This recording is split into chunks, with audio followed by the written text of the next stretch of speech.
From Washington, D.C., this is The Tightrope. I'm your host, Dan Smolen.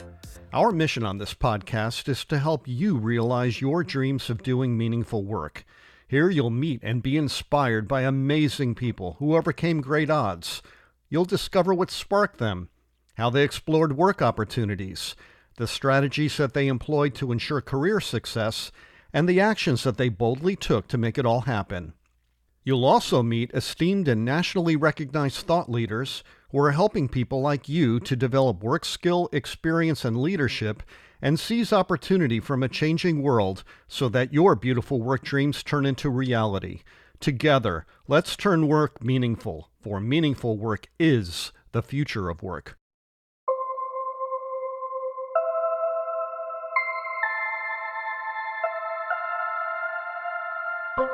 Today on the Tightrope podcast, we present another of our Between the Seasons episodes, during which we will take a step or two back from the style and format of our seasonal episodes, but also explain to you the why of what we do.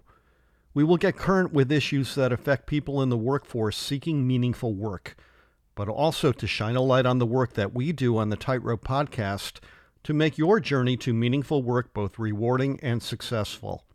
Coming up, we chat with Jake Mitchell. He is the founder of Serenity Labs and the host and producer of the Conscious Leader podcast. Both entities are mission-driven to help impact entrepreneurs become conscious leaders. But before we get to our interview with Jake, we want to thank you for being a part of the Tightrope.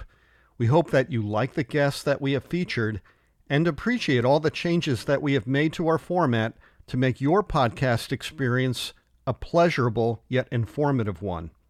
One area where we could really use your help is in building our audience. If you enjoy the Tightrope, we ask that you tell 5 friends about us. They can subscribe to us by keywording The Tightrope with Dan Smolen wherever they get podcasts. Our best promotional vehicle is you, and we truly appreciate all that you do and continue to do to help us build our listenership. Thank you. But first, we are still in January, and yet it feels like 2020 has gone on for months. There is so much crisis going on in the world that it often seems difficult to mute all of the noise so that we can process the signal. Our guest today, Jake Mitchell, thinks that one way to live and work more meaningfully and to lead more joyful lives is to make sure that we schedule plenty of time for play within our busy work week. Jake asks us all to determine what is play for me and what brings me joy. Whatever it is, going to the theater, attending an art exhibit, or doing something that Jake does called disc golf can lead us all to greater productivity, but also greater creativity. And he's onto something. My wife and I just enjoyed a couple of days in New York City where we did nothing but play. Our time there included a glorious day exploring the newly reimagined Museum of Modern Art and an evening performance of the Broadway musical Beetlejuice. We tuned out our social media, muted our electronic devices, tuned out the noise in our lives, and completely lived in the moment. Our only regret? That we didn't stay longer. So our advice is Jake's advice. Take time to play, doing whatever it is that makes you feel blissful. For when we feel joy, the impact of our meaningful work truly resonates with the world, with people and the communities where they live. Our challenge on the Tightrope podcast is to help people find and do meaningful work. But we also hope to poke the bear, to get thought leaders in business, academia, and public service to rethink the role of work in society so that people doing it are productive, earn a good living, and most of all, live their dreams. So thank you all for walking the tightrope with us in 2020 and in the years to follow. Please let us know what you think of our podcast, offer up some story ideas and potential guests, or just say hello. Send us a tweet to @DanSmolen or pop us an email at info@dansmolen.com. We look forward to hearing from you. Here now, our conversation with Jake Mitchell of Serenity Labs and the Conscious Leader podcast. We spoke to him over Skype from his offices in Boulder, Colorado. Jake Mitchell, welcome to the Tightrope. Thank you, Dan. It's great to be here. It's great to have you. Before we get into the work that you currently do, I'm hoping that you'll take us back in time to when you were young, settling into bed after a day at school or play. What did you dream about being when you were all grown up? Yeah, that's a great question. And to be honest, I actually thought about this earlier, and there was, a bunch of different things I wanted to be. And I wasn't too fixed on anything. At one point, of course, I wanted to be a professional baseball player. I played baseball. And then a little later, I wanted to be an orthodontist, actually, believe it or not. And then a doctor. And then, it kind of changed with my feelings, which I think resonates with me and my work today. I'm a very creative person and very in the moment. And, but something I do remember when I was young. I remember going to bed at night and thinking about the universe. I remember thinking deeply about just the size of the universe. And I remember Mm. thinking, it was expanding and expanding. I would start with Earth, and then I'd go to the solar system, and then I'd go, to the galaxy, and then multiple, and I just keep going. And to be honest, it freaked me out. I was fascinated and it freaked me out. I just couldn't fathom, I don't think any human can really fathom how massive the universe is. Um, and that really fascinated me. I don't know what that was. I think that was like a beginning of a kind of a meditative thing I did before bed, but also just the pure fascination for the natural world and the world that we live in. So there wasn't anything ever gung ho that I wanted to be professionally. Like I said, it changed, Yeah. but I think naturally I just kind of had this entrepreneurial attitude of always wanting to create, create, create. I remember talking to my friends in elementary school about we had ideas for video games. I'd huddle them around, I'd take out a piece of paper and I'd say, okay, what are we working on today? Okay, that's right. We're working on this game. What do we want? And what do we want the game to be about? What characters? So I was always kind of like the initiator, the instigator, so to say, around creating things, and it's pretty much led me to where I am today, or taking on various creative projects in my young career at this point. So you became a filmmaker, but I'm just still back into the days when you were a little kid. Were you storyboarding out your video games? I There's this one game, yeah, where I was storyboarding out. I think I remember having like a notebook, and it was maybe about half full of notes of the different character developments, and yeah, the different like levels that what they kind of looked like. I wasn't that great at drawing, but I was more of a words kind of guy, so I wrote everything out.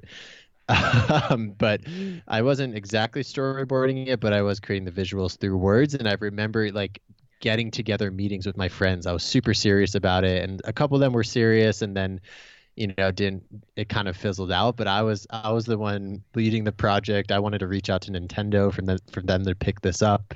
I think this was fourth grade, maybe third grade.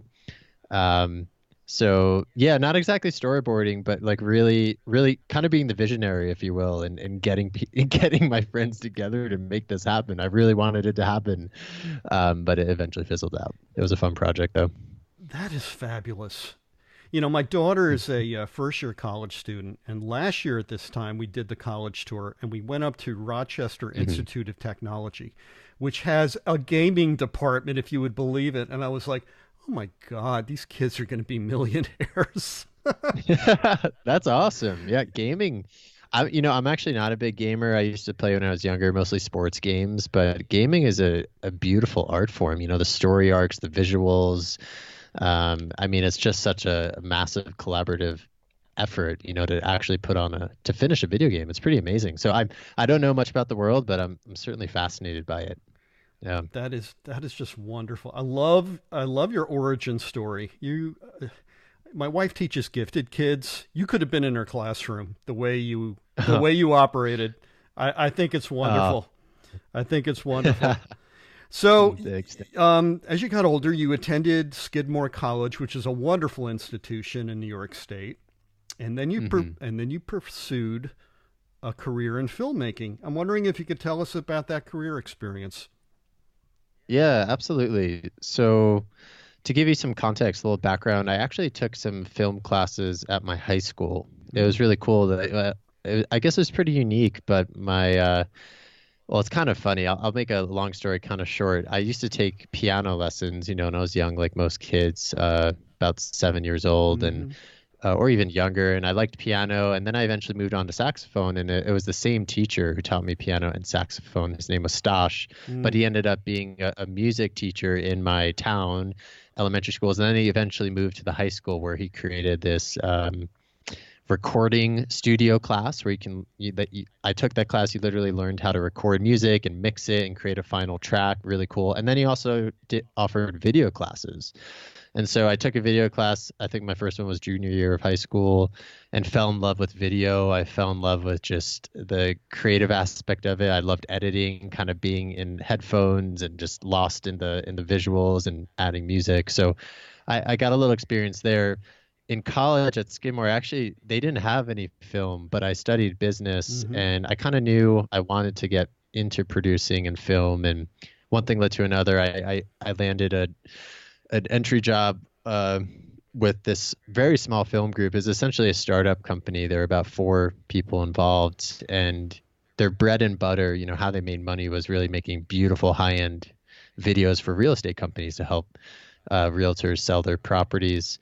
But they brought me on initially because they were working on this project following, it was just an idea at the time, to follow startup companies in New York City and essentially follow the triumphs, the struggles, and what it takes to build a business. And so they brought me on, when it was just an idea, and I had no idea what I was doing. Again, I had a little film background, but I didn't really know what I was doing. But I just went for it, right? It's kind of the entrepreneurial mindset. Like, you have an idea, you're excited, just go for it. You learn on the job. So I ended up finding the cast members for this reality show, if you will, following entrepreneurs. The company that I worked for, they were located in a WeWork. So I just, it was actually, I think it was at WeWork headquarters. It's on Fulton Street in Lower Oh, Manhattan wow. in New York. And yeah, so there were like 4 different floors, sorry, of WeWork offices. So I just went around knocking on doors. My sister actually joined me doing this. We just knocked on doors and, got the interest of different people if they want to be part of the show. Most people said no, but eventually I got 3 groups to join, and it was a really amazing experience. Just learning about their, the struggles that it really took to build a business, but just the heart they had in their particular industries and what they were really trying to solve. And it was a good mix. It was there's this one tech startup guy. He was creating this app to essentially help people get gratuities, digitally, kind of like Venmo, but for gratuities. And he did pretty well, but it looks like it fizzled out a couple years ago. And then other guys had an events management company, and then we followed 2 women entrepreneurs who were in interior design. But it was super fun, Dan. I mean, I did everything. I produced it, so you know, I was getting all the paperwork done for locations that we shot out. I was organizing the talent. I was doing camera work. I did some editing. So it was a really good intro to filmmaking. And I was with that company for about a year. Mm-hmm. We did 3 episodes for that. It was called Wall Street Startups. I think you could still find it on YouTube. Oh, yeah, check And then that after out. that, yeah, it was fun. They're about 9-minute episodes. But it was really good. And then I actually ended up, maybe you want to get to this next, but I left that, and then I ended up wanting to get more involved in impact in the startup scene. So I took I took a quick leap to a different career pretty early on. Is that what brought you out to Boulder, Colorado?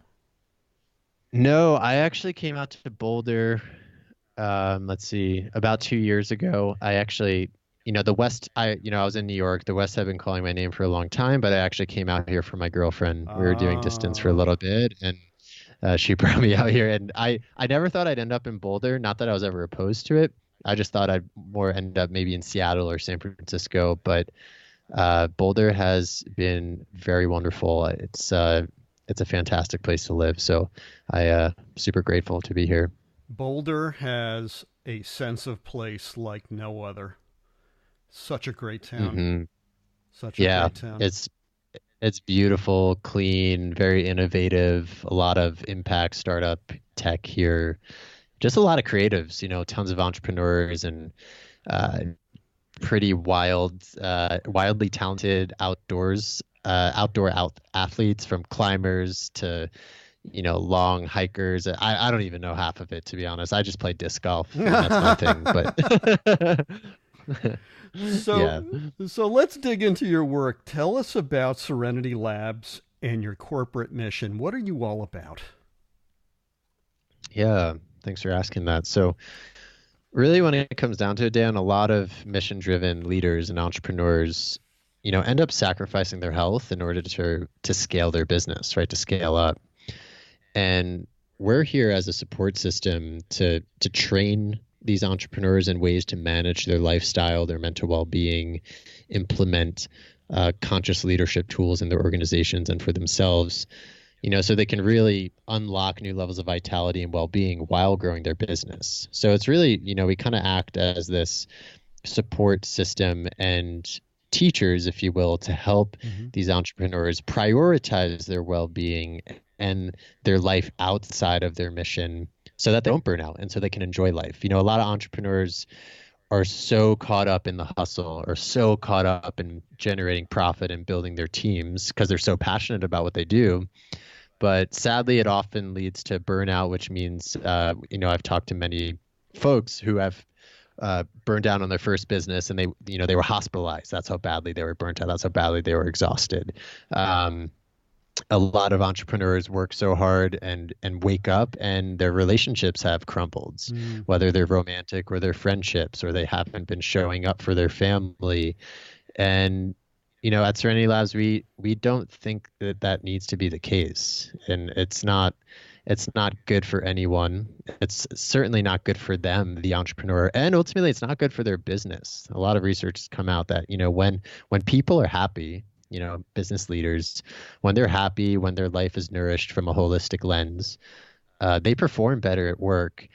People like to be around them, which means, they're going to attract better talent, that their teams are going to, be able to communicate with them better. So it's actually helpful for their business, for their bottom line and their impact by taking care of themselves. So a lot of entrepreneurs lose sight of that, and we're here to basically help them, keep that in their sight and prioritize it. It makes a lot of sense. Entrepreneurs, and I've been one many times. I consider myself a full-time entrepreneur. When you operate in short bursts of energy, you rely on the autonomic brain, which is the reptile brain, the fight or flight mechanisms. Right. That's all Yep. adrenaline. You can't last very long like that. You get sick, you get cancer, you develop eating disorders, sleep disorders, your relationships crumble. Yep. And I think you're doing a noble service because we need entrepreneurs to flourish. We also need them to be healthy. Yeah, right. And they're not going to flourish, and they're not going to, be successful if they aren't healthy, right? It's like health is wealth, and it's in that order. You need to be healthy in order to generate wealth for yourself and your communities and so on, and generate positive impact. So, yeah, you said it really well. Like, entrepreneurs are running off adrenaline, and that's a ticking time bomb. Exactly. They can't. Adrenaline is not sustainable, and so we teach them how to be. Would you share with us an example of a success story that you're really proud of?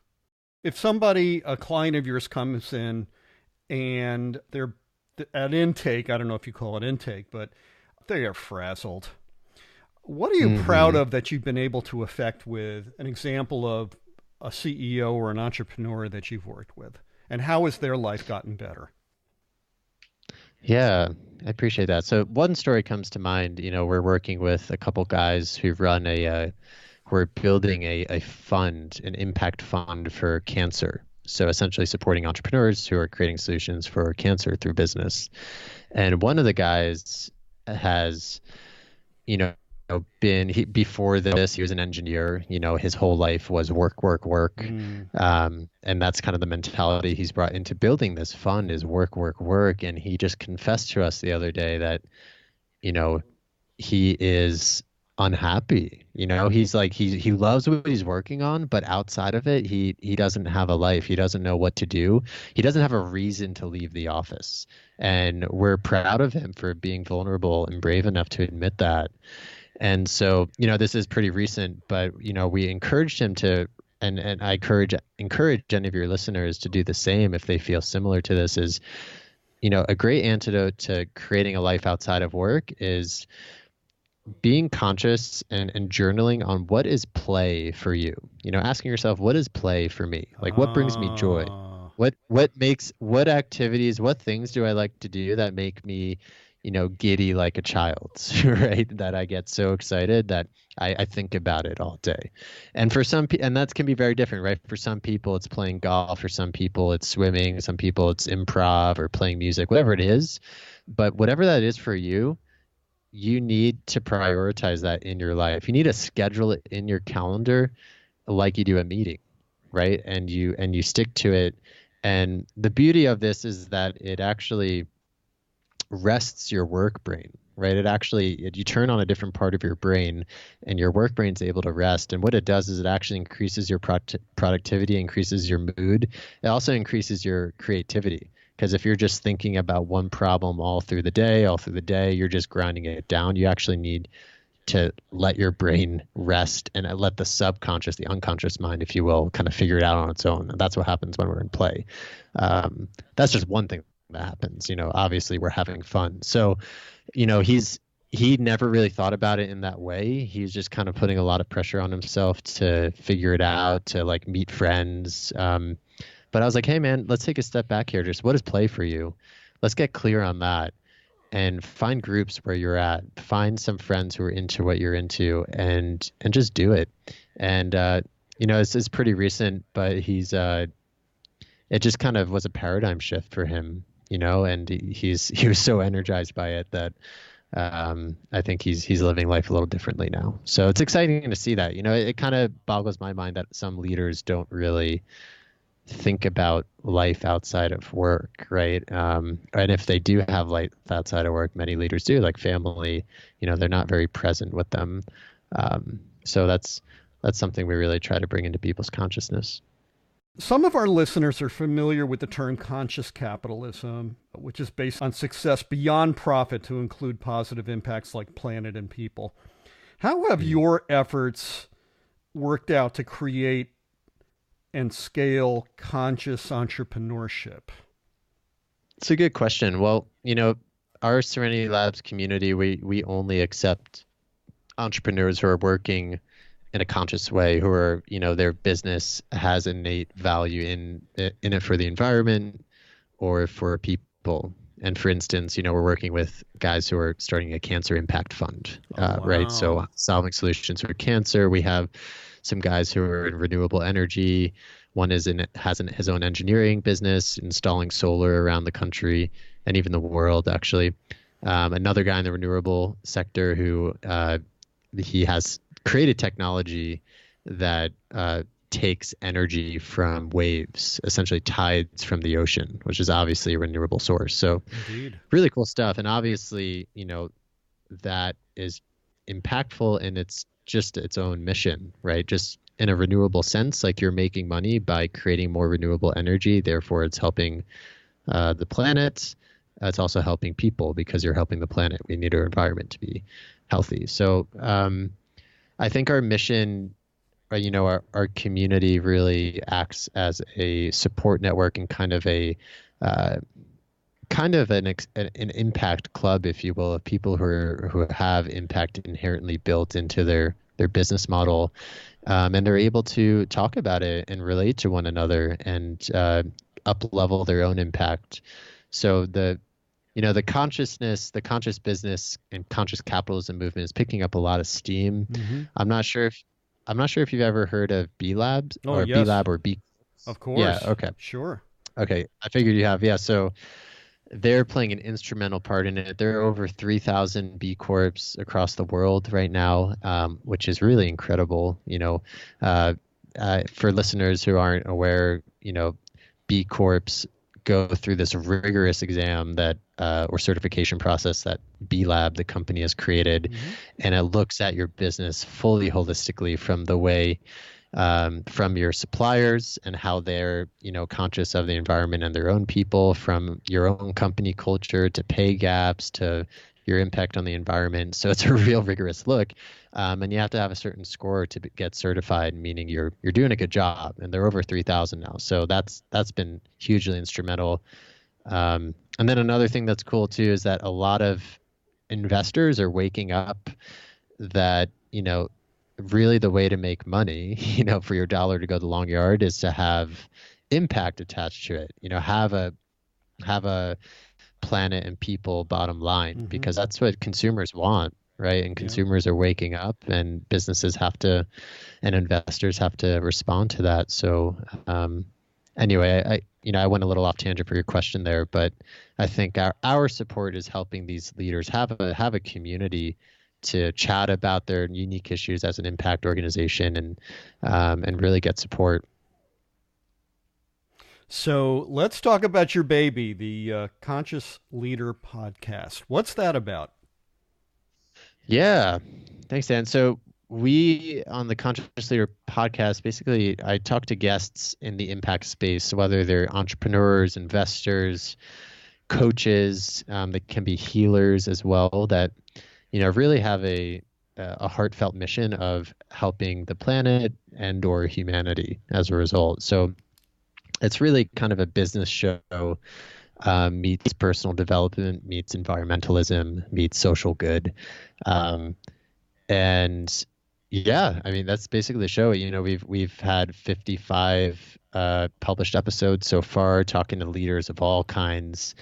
And the conversations range from spirituality to to scaling your business, to implementing more conscious leadership principles in your business, in your teams, to the sustainable development goals, and so on. So it really covers a broad landscape, but it's the common denominator is doing good, and doing good mostly through business. How do you find guests usually?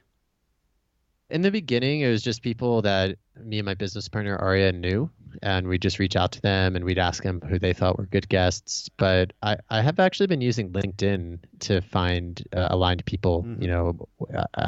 Using different tag words like conscious capitalism or environmentalism or whatever it is, and just finding people who are a good fit. And I just send them a simple message, and we hop on a little chat beforehand, see if they're a good fit, and if they are, we book an episode. So it's worked out really nicely. To my listeners, that's how Jake found me, through LinkedIn. So that's right. Yeah, great resource, not just for getting a job, but for engaging with people. Absolutely. So from all your insight working with clients and then interviewing podcast guests, what are the things that keep your guests and your clients up at night most? Good question. A lot of people I talk to, obviously everyone I talk to is in the impact space in one way or another. And I've heard a lot of people have just a lot of anxiety, like literally keeping them awake at night because of the environmental crisis, or disasters happening, environmental, natural disasters happening all over the world, from the insane extreme fires in California, as well as Australia recently, and so on. So people are just anxious, really, about, are we too far gone? Can we actually come back from the damage that we've done? And really, that's kind of the fire under their butt, their motivator to do the work that they're doing, because of this fear, but also mostly because of the love for our natural world, and what it means for generations to come. So I think that is a huge one. Other ones are, just sheer anxiety for other reasons around building their businesses, communicating compassionately and well with teams, and when that goes wrong, the anxiety that builds. So I think that keeps people up, and that's a reason some people listen to the show. It's just to Mm. gain some insights around building their business consciously. But I would have to say, yeah, those are probably the biggest two. We end every podcast with the saying, our best days lie ahead. And I honestly believe that. I think despite all the crises we face, we're rising up to our opportunities. And because we are, ergo, our best days lie ahead. And I was asking how you felt about that. Do you feel our Hmm. best days are ahead? I it's an interesting question. I think our best days can be ahead of us for certain. The advent of technology. I am cautious around getting complacent though, around, just assuming our best days are ahead, because I don't want people to get complacent, because there's a lot of work that needs to be done, right? Um, but I really do believe that if we get things right, if we really adopt renewable energy at a rapid rate and take care of our environment, and more money and capital is being put into solutions around that, and more businesses are stepping up, which they are. I do think our best days can very well be ahead. There is a ton of work to be done, Mm-hmm. but yeah, I do. If it's funny, if you look back on history and humanity, if you even go back, 100 years ago or Mm-hmm. 200, 300 years ago, the quality of life is that's increased is significant. Sure. If you just look from a bird's eye view, child mortality. I read the stat, I think like around Ben Franklin's age, so a little bit before the United States was born. I think like 1 in 3, don't quote me on this, but it's something alarming, like 1 in 3 uh, children died just from a child mortality rate. And, I think from babies, and like 1 in 3 women died from childbirth. And Sure. just look how far we've come from there, combating disease, and solutions around, just conflict in the world, and there are way less wars, and there's still a lot wrong, but we've from a high level, we've done a lot of good work. So I do think it's going to continue in that track. I just want people to stay motivated to keep making the world a better place, and I think the best way to do it is just, one, you got to take care of yourself and be kind to yourself, and, Mm-hmm. and make sure you're healthy, and two, show that same kindness to your friends and strangers, and just be kind. Like when we spread kindness, it makes us feel good. We feel connected to others, and that spreads. It's contagious, and I really think that's a big answer. So, um, sorry, that's a long-winded answer, Dan, but I do think the best days are ahead. But like, everyone, keep the gas on the pedal, keep doing Yeah. good work. There's a lot more work to be done. I like what you say about being kind. I think that people who are involved in social responsibility beat themselves up because they feel like they haven't done enough, or they Hmm. or they missed that, or they woulda, shoulda, coulda. And in fact, they are the people that need to be the most kind to themselves. They're doing noble work. Absolutely. They are doing noble work. It's really interesting. Hmm. So let's talk about you. I was going to ask you what you're most proud of, but I want to ask you what brings you joy. Hmm. Wow, I love that question. That's on brand. I like it, Dan. That's good stuff. What brings me joy? I'm grateful to say a lot of things bring me joy. I'm actually realizing this more about myself. I'm a serious thinker in a lot of ways, Hmm. but I love to goof off. I love, hanging out with friends, and um, just just getting silly, and saying silly things, or being a bit adventurous. So I love all my friends that I have in this world, and I choose them very intentionally. So that gives me incredible joy. Just my girlfriend, my family, Hmm. my closest friends. Other things that bring me joy, like I said earlier in the episode, like something that actually gets me giddy like a child that I love to do, Hmm. is playing disc golf. It's frisbee golf. Have you ever heard of it? No. Oh man, it's pretty incredible. It's literally golf. They're 18 holes. They're there's pars, you can get bogeys, birdies, so on. But it's played with frisbees, and they're different frisbees. Discs actually is the Wow. correct term. So they're different discs that have different flight patterns. So you could throw a disc in the same way, it'll go straight and maybe go a little bit to the right. You could throw another disc the same way, it might go straight and fall to the left. And so they kind of act as like different I clubs. got it. But Sure. yeah. But it's a beautiful sport. It's very low impact on the environment. You can set up a disc golf course almost anywhere in any terrain. There are a lot of courses out here in the mountains, here in Colorado, and some in public parks here in Boulder. But it's picking up a lot of steam. Disc golf's all over the country. It's in Canada. It's in parts of Europe and Australia and Japan as well. But it's so much fun. It's low impact on the environment. Doesn't cost a lot of money to play. Literally all you need is one disc, and you can buy a disc for $5, a used disc. But it just brings me so much joy, Dan. I love going to, it brings me outdoors. Sometimes I play by myself, so it's nice and meditative. I love watching the disc fly. You get a workout out of it from hiking, and it's just a good way to spend time with friends as well. So that brings me so much joy. Any chance I get to talk about disc golf, I'll take advantage of it, because I can't talk about it enough, to be honest. I can just feel the enthusiasm for this. You're like the best surrogate for this sport. That's wonderful. Yeah, I actually tried. I started a business shortly after college. It was an eco apparel company specifically for disc golfers, and it lasted for about a year. It was a lot of fun, but it wasn't too sustainable financially. And maybe I'll revive it someday. But just to give you a sense how much I love it, I started a business around it. So it's a passion of mine, no doubt. Sounds like so much fun.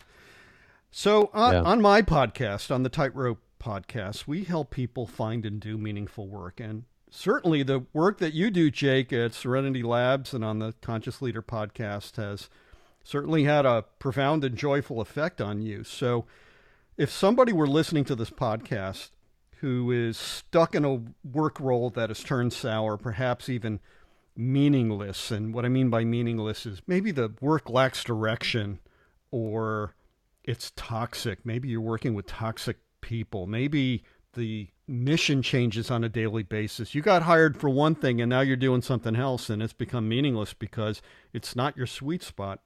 So my question to you is, how would you encourage our listeners to seek and do the work of their dreams?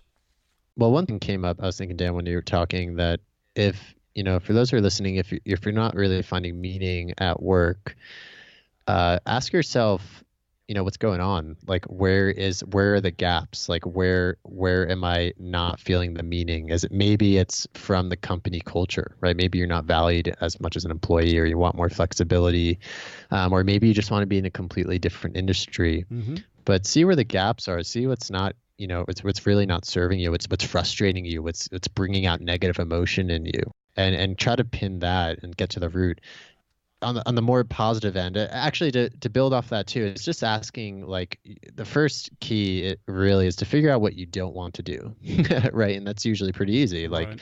I don't want to be in a bureaucratic organization. Okay, then maybe startups are for you. Or I don't want to, I don't want to work for a bank, or whatever it is. Mm-hmm. Just figure out what you don't want to do. It'll narrow the options, and then ask yourself, like, again, like you asked me, Dan, like, what brings me joy? Right. Like, what am I genuinely passionate about? Like, what do I want to contribute to in the world? What excites me? Like, thinking about what conversations you've had recently that, like, you were just in the flow and excited you, and you kind of lost track of time, right? So it's creating awareness around what really brings you joy and excites you, and combining that with what you want to do in the world. Like, what do you want to contribute, from what lens? It's a good place to start, but it's all about awareness, and it kind of leads back to having a mindfulness practice, whether it's meditation. Highly recommend meditation, yoga. You can also just take a walk through wherever you live mindfully. Be mindful of the colors in the sky, the clouds, or the sounds on the street, or feeling your feet against the ground, right? So there are many ways to be mindful, but the reason why mindfulness is so important is because it creates awareness, and it's actually like a muscle. You can strengthen it, and therefore be more aware of your emotions, and when you're getting frustrated in work, and what is really not serving you. And then you could really discover more about yourself and take action to create more meaning. So I hope that's helpful for your listeners, Dan. I kind of said a lot there, but the root is really mindfulness. I think that's sage advice, Jake. I appreciate you joining us on the Tightrope. Before we part ways, I was wondering if you could point our audience to your various social media channels. Absolutely. So one place to find me is on Instagram. It's just at Jake Mitchell, all one word. I'm not too active on it right now, but I'd like to get more active. So that's one place. I'm pretty active on LinkedIn. So you could find me, Jake Mitchell, on LinkedIn. There are probably a gazillion Jake Mitchells on there. So I'm Jake Mitchell, located in Boulder, co-founder of Serenity Labs. So that should narrow it down for you. I would do that. And then check out my podcast, please. It's consciousleaderpodcast.com, or you can search the Conscious Leader Podcast on any, podcast apps or wherever you listen to it. You can find it there. I'd greatly appreciate any follows or feel free to reach out to me directly at my email, jake@serenitylabs.co. Well, you have a terrific podcast, and I have already been your guest, and Yes. So I truly appreciate the return favor for you to be our guest on the Tightrope. Jake Mitchell, thank you so much. Have a wonderful day. Dan, I appreciate you. This is so much fun. Thank you.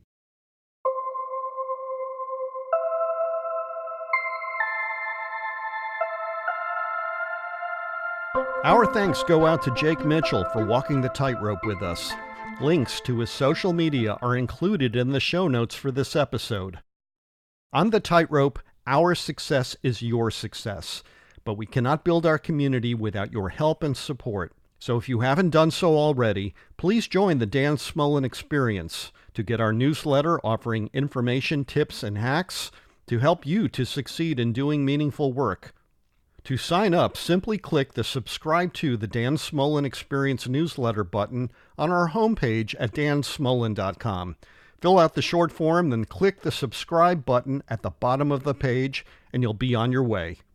Also, become a regular listener of the Tightrope with Dan Smolen podcast. You can easily find current and past episodes by keywording the Tightrope with Dan Smolen wherever you get your podcasts. And please show your support on Facebook, Instagram, LinkedIn, and Twitter. You can locate our social media buttons at the upper right corner of our web pages at dansmolen.com. From Washington, D.C., this is The Tightrope. I'm your host, Dan Smolen. And do remember this, our best days lie ahead. Have a great and successful week, everyone.